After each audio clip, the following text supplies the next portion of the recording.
Assalamualaikum warahmatullahi wabarakatuh. Perkenalkan, saya Jenny Jevera dengan NIM 22010251187. Saya dari kelas 6H. Di sini saya ingin membahas mengenai urgensi bimbingan konseling di sekolah dasar, dan yang kedua saya akan membahas mengenai karakteristik anak usia sekolah dasar.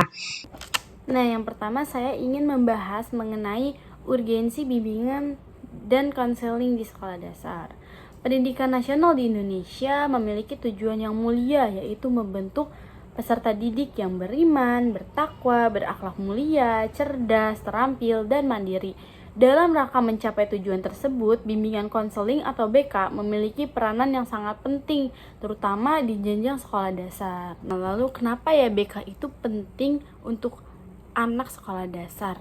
Nah, karena pada tahap ini anak itu mulai membentuk pola pikir, kebiasaan, nilai-nilai moral, keterampilan sosial yang akan melekat sepanjang hidup mereka gitu. Nah, BK ini membantu peserta didik dalam mengembangkan potensi secara optimal, baik dalam hal akademik, sosial maupun emosional anak. Nah, di sini saya ingin memberikan contoh peran guru BK di sekolah dasar. Nah, misalnya ada siswa SD kelas 3 yang belum berani melakukan presentasi atau bicara di depan kelas, karena kan pada siswa kelas 3 SD itu kayak rata-rata anak-anaknya mungkin masih pada malu untuk bicara di depan kelas gitu kan, atau melakukan presentasi gitu. Nah, di sini peran guru BK tersebut harus mendampingi siswa tersebut melalui pendekatan yang lebih positif, seperti kayak memberikan sesi konseling individu, terus bisa melatih kepercayaan diri dia, terus memberikan pujian atas keberanian dia gitu. Saat dia berani bicara di depan kelas atau presentasi, itu kita bisa memberikan pujian kepada mereka gitu, agar dia tuh kayak menjadi lebih termotivasi gitu loh jadinya. Dan hal seperti ini itu bukan hanya meningkatkan rasa percaya diri siswa, tapi juga bisa menumbuhkan rasa tangguh dan berani mencoba, dan ini merupakan bagian dari tujuan pendidikan nasional. Selain itu, peran BK juga dapat membantu mencegah dan menangani permasalahan atau problematika di sekolah dasar, seperti kayak perundungan atau bullying. Nah, itu kan dapat menghambat belajar siswa ya, kayak siswanya juga jadi males ke sekolah karena kayak nggak mau ke sekolah nih karena aku dibully gitu, kayak jadinya takut gitu kan, atau ada konflik antara teman. Itu kan juga kayak ngebuat siswanya itu kayak jadi aku nggak punya temen nih, jadinya kayak males gitu kan ke sekolah. Nah, itu tuh peran BK di sini itu bisa menangani permasalahan-permasalahan seperti itu. Nah, lalu di sini saya ingin menjelaskan beberapa karakteristik anak usia sekolah dasar. Nah, yang pertama, biasanya anak sekolah dasar itu ingin tahunya itu masih tinggi. Biasanya anak-anak usia sekolah dasar ini masih ingin mengeksplorasi dan mencoba hal-hal baru. Dan mereka tuh sering bertanya, mengapa, kenapa, bagaimana gitu. Nah, kita sebagai guru BK itu atau wali kelas mereka itu kita harus kayak cepet tanggap gitu. Nah, yang kedua itu biasanya anak sekolah dasar itu masih meniru dan mencari panutan, terutama tuh pada guru gitu. Biasanya anak sekolah dasar itu masih mengidolakan gurunya atau wali kelasnya gitu kan, kayak biasanya tuh mereka masih mencontoh gitu. Nah, kita tuh sebagai orang yang lebih dewasa harus mencontoh hal-hal yang positif, karena biasanya anak sekolah dasar itu masih ngikutin gitu loh, kayak kalau cara ngomong kita kasar atau apa, itu anak-anak sekolah dasar itu biasanya mencontoh gitu. Seperti kayak misalnya contohnya kayak kita sebagai guru itu sudah biasa membuang sampah pada tempatnya. Nah, biasanya itu anak-anak itu lebih mudah mengikuti kebiasaan tersebut gitu. Jadi kayak guru aku buang sampahnya di tempat sampah nih, aku berarti harus buang situ juga. Nah, seperti itu contohnya. Nah, lalu yang ketiga itu perkembangan sosial yang mulai meningkat. Nah, biasanya tuh anak sekolah dasar ini kayak memiliki kelompok bermain gitu, atau masih geng-gengan ya kan. Nah, kayak rasa ingin diterimanya itu masih tinggi. Jadi kayak aku pengen temenan sama dia nih, kayak aku nggak mau nih sampai kayak dimusuhin gitu-gitu. Nah kayak karena membuat kelompok bermain itu atau geng-gengan itu biasanya tuh biasanya anak SD itu kayak mulai adanya konflik sosial gitu. Nah, kita sebagai guru BK itu harus peka gitu. Kayak misalnya dia biasanya main sama ini, misalnya main sama teman-temannya yang ini, tiba-tiba dia kok sendirian gitu. Nah, itu kita harus peka, kita harus tanya kenapa gitu. Lalu yang keempat, kebutuhan atas penghargaan dan pengakuan. Nah, nih biasanya tuh anak sekolah dasar itu kayak masih sangat senang jika dipuji gitu. Kayak misalnya nih siswa tersebut habis mewarnai gitu kan, selesai tugas mewarnai. Nah, guru harus memberikan apresiasi, kayak misalnya, ih gambar kamu bagus ya nak gitu. Nah, itu kan membuat siswanya itu senang gitu. Biasanya mereka tuh masih kayak sangat butuh banget itu dipuji atas penghargaan dan pengakuannya gitu. Nah, kita tuh harus memberikan pujian walaupun itu kayak hal-hal sederhana gitu. Assalamualaikum warahmatullahi wabarakatuh. Perkenalkan, nama saya Jenny Jevera. Di sini aku dari mahasiswa Universitas Profesor Dr. Hamka. Di sini aku mau nanya-nanya nih ke kamu. Perkenalkan dulu nama kamu. Nama kamu siapa? Keva. Namanya Keva. Kamu kelas berapa? 3. Umur kamu berapa? 9. 9 tahun. Nah, di sini aku mau nanya nih ke kamu. Kamu suka gak sekolah? Suka. Apa yang buat kamu suka sekolah gitu? Karena apa? Karena teman-temannya atau Karena apa? punya sahabat yang baik. Oh, karena punya sahabat yang baik. Nah, kalau belajar di kelas, kamu pernah gak ngerasa bingung atau kesulitan gitu? Pernah. Itu pelajaran apa yang bikin kamu susah, kesulitan gitu? Sunda. Bahasa Sunda? Susah ya? Selain itu ada lagi gak? Nggak ada. Itu aja yang bikin kamu ngerasa susah gitu. Kalau nggak ngerti pelajaran, kamu biasanya tuh minta tolongnya ke siapa? Ke guru. Ke guru. Tapi guru kamu mau ngebantu kamu? Mau. Nih, aku mau nanya lagi nih, kamu punya temen deket gak di sekolah? Punya.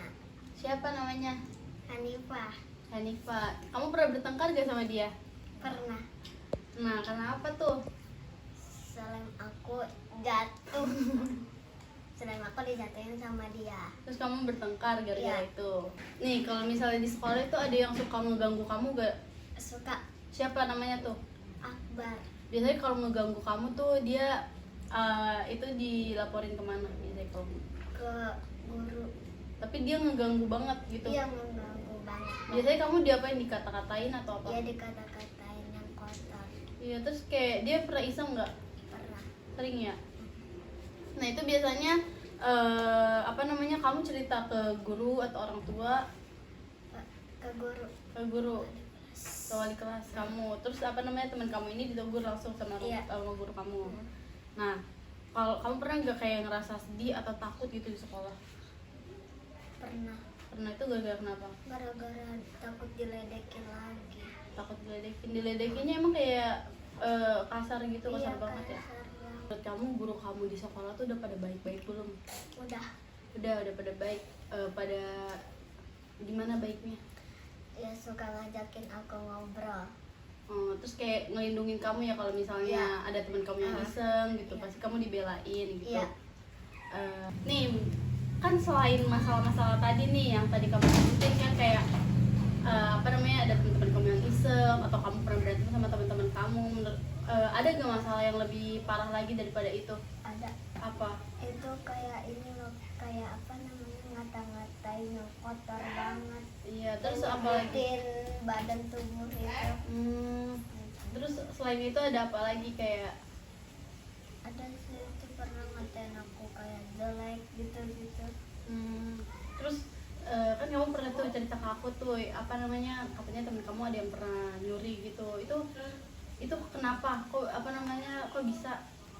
Gak tahu kak, tiba-tiba aja kira aku makanan aku udah hilang sama duit aku. Tapi itu nggak dibalikin lagi sama dia. Enggak. Terus guru kamu ngadu gak ke guru kamu? Ngadu. Terus respon guru kamu gimana? Kayak marah gitu. Kayak nyuri gitu kan. Kayak ditanya siapa yang nyuri gini-gini. Terus gak pada jujur.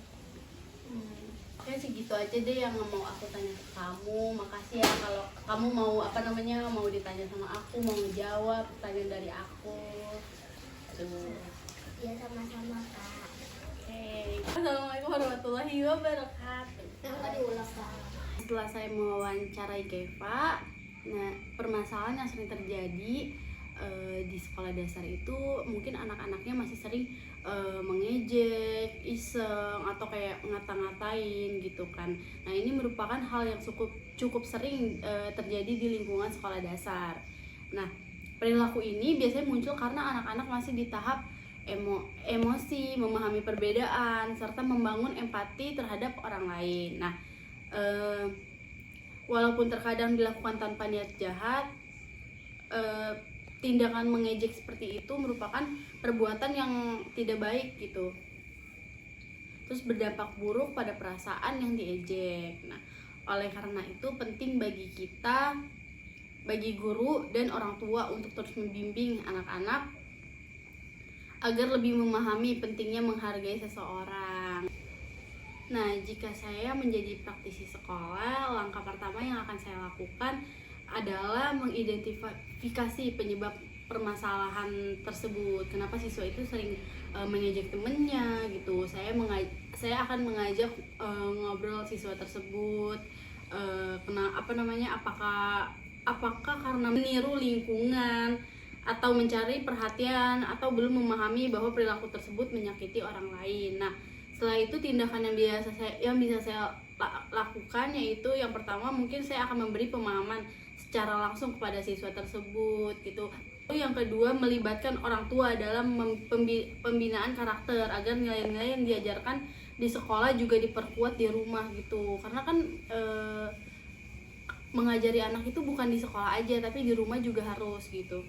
Lalu yang ketiga itu membuat aturan kelas yang disepakati bersama tentang perilaku buruk dan baik.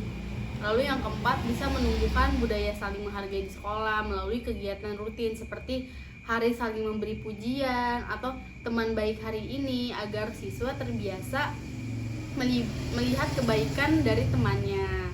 Lalu yang terakhir itu bisa melibatkan guru BK atau wali kelas untuk mendampingi siswa yang sering mengejek maupun yang menjadi korban, agar mereka saling didengar dan dibimbing secara emosional. Dengan pendekatan yang konsisten, empatik, kolaboratif, diharapkan masalah seperti mengejek teman bisa berkurang dan menciptakan suasana sekolah yang lebih positif. Oke, segitu saja penjelasan dari saya. Kurang lebihnya mohon maaf. Wassalamualaikum warahmatullahi wabarakatuh.